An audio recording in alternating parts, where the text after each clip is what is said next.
বেকারত্ব কমার ক্ষেত্রে আমি যেটা বলবো, সরকারের কিছু পদক্ষেপ দরকার আছে। সরকারের পদক্ষেপ বলতে আমি বলবো যে আমাদের যে সরকারি যে পোস্টগুলো খালি আছে এগুলো তো তাড়াতাড়ি নিয়োগ দিতে পারে তারা।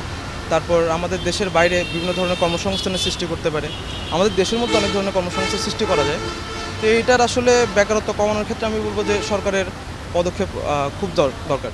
এখানে ইয়াং জেনারেশনে যারা আছে তারা কিন্তু কাজ করতে চায় বাট কাজ পাচ্ছে না, কাজ করতে চায় বাট কাজ পাচ্ছে না। আমাদের যেমন আমাদের prime minister Sheikh Hasina madam কিন্তু চাইলেই আমাদের দেশে বিদেশে এমন অনেক জায়গা আছে যে যেখানে মানুষ লোক নিয়োগ নিচ্ছে।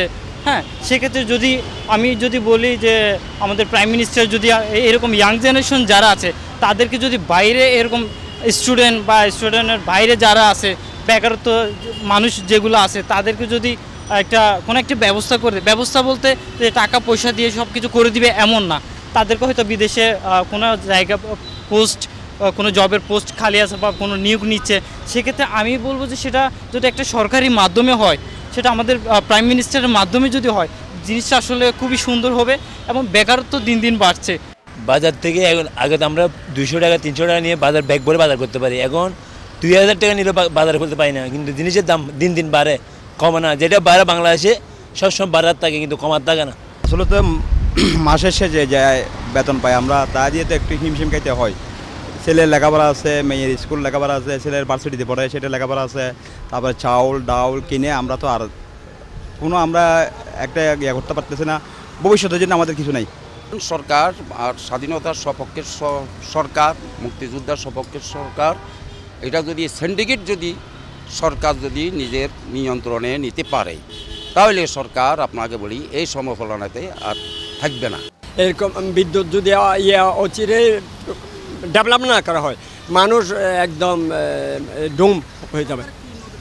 সরকার একটু বিদ্যুতের দিকে নজর দিতে হবে। যেমন সরকার 1 বছরে অনেক বিদ্যুৎ বাড়াচ্ছে, কিন্তু সেই হিসাবে আমরা বিদ্যুৎ পাচ্ছি না।